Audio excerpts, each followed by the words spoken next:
ওয়াজের মধ্যে ভারতীয় এক অভিনেত্রীর নাম উল্লেখ করে কঠোর সমালোচনায় পড়েন কুষ্টিয়ার বক্তা মুফতি আমির হামজা। এই ঘটনায় দেশবাসী ও শ্রোতাদের কাছে ক্ষমা চেয়েছেন তিনি। মঙ্গলবার দুপুরে নিজের ফেসবুক পেজে এক পোস্টের মাধ্যমে দেশবাসীর কাছে দুঃখ প্রকাশ করে ক্ষমা চান তিনি। আমির হামজা ফেসবুক পোস্টে লিখেন, আসসালামু আলাইকুম প্রিয় তৌহিদি জনতা, আপনাদেরকে বারবার আশাহত করার জন্য আমি দুঃখ প্রকাশ করছি, ক্ষমা প্রার্থনা করছি। আপনাদেরকে কিছু কথা বলা জরুরি মনে করছি, যাতে আপনারা আমার বিষয়ে মন্তব্য করার ক্ষেত্রে ইনসাফ করতে পারেন। ঢালাওভাবে যেসব কথাবার্তা চারিদিকে বলা হচ্ছে তার সবটুকু কি সঠিক, নাকি ভিন্ন বাস্তবতা আছে? সম্প্রতি সিরিয়ার কারাগার থেকে মুক্ত বন্দীদের চিত্র আপনাদের সামনে। তারা অনেকেই নিজের নাম পর্যন্ত ভুলে গেছে। ফ্যাসিস্টের কারাগারে থাকাকালীন এমন কোনো নির্যাতন নাই যা আমার উপরে করা হয়নি। আমার ব্রেনে পর্যন্ত কারেন্ট শক দেওয়া হয়েছে ও স্লো পয়জনিং করা হয়েছে। বাকি নির্যাতনের কথা আর না বলি। আমি স্বীকার করছি, মানসিকভাবে আমি পুরোপুরি সুস্থ না। শারীরিক ও মানসিক কোনো দিক দিয়েই আমি ফিট না। নিজের অজান্তেই অসংলগ্ন কথাবার্তা মুখে চলে আসছে। আমার আচরণও আমার নিয়ন্ত্রণে থাকছে না। এসব চিন্তা আমাকে আরো অসুস্থ করে তুলেছে।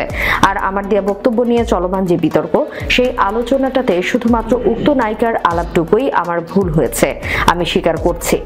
তবে যদি আলোচনাটি পুরোপুরি শোনেন তাহলে দেখবেন আলোচনাটি গুরুত্বপূর্ণ ছিল। ভবিষ্যতে আমি আরো সতর্ক থাকার চেষ্টা করব ইনশাআল্লাহ। এখন আপনারা বলতে পারেন, আমি যেহেতু মানসিক ও শারীরিকভাবে ফিট না, তাহলে এত মাহফিল কেন করছি? সেই ক্ষেত্রে আপনাকে বলবো, আপনি কিছুক্ষণ আমার জায়গায় দাঁড়ান ভাই, তারপর ভাবুন। খোলামেলা আপনাদেরকে বলছি, জামায়াতের কেন্দ্রীয় দায়িত্বশীল বিএনপির কেন্দ্রীয় নেতারা, শিবিরের কেন্দ্রীয় নেতাদের কেউ যখন একটা মাহফিলের জন্য রিকোয়েস্ট করে, তখন আমার কি করার থাকতে পারে বলুন? শুধুমাত্র ভিআইপিদের রিকোয়েস্ট রাখতে গেলেই সাধারণ জনতা তো বহুদূর। জেলা দায়িত্বশীল ও আত্মীয় স্বজনদের রিকোয়েস্ট রাখাও সম্ভব হয় না। অন্যদিকে ফ্যাসিস্ট পরবর্তী সময়ের অবাধ স্বাধীনতা তাফসির মাহফিল আয়োজনকে আরো ত্বরান্বিত করেছে।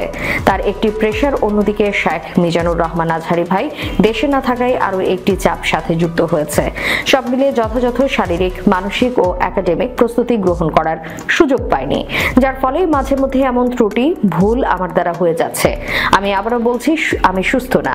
অন্যদিকে বাস্তবতার শিকার, যেখানে সুস্থ মানুষের পক্ষে এত প্রোগ্রাম জার্নি করা অসম্ভব হয়ে যায়, সেখানে আমার মতো অসুস্থ ব্যক্তির বর্তমান অবস্থা কি একটু ভেবে দেখবেন? আমি আপনাদের কাছে আবার ক্ষমা চাই এবং এই সিজনে আমার ভুল ভ্রান্তিগুলো দিয়ে প্রকৃত আমাকে জাজ না করার জন্য অনুরোধ জানাই। আমি কথা দিচ্ছি, পরবর্তী বছরগুলোতে পরিপূর্ণ প্রস্তুতি এবং আমার যথাযথ ট্রিটমেন্ট নিয়ে তাফসির মাহফিলে অংশগ্রহণ করব ইনশাআল্লাহ। সাথে গণহারে দাওয়াত নেওয়া বন্ধ করে দেব।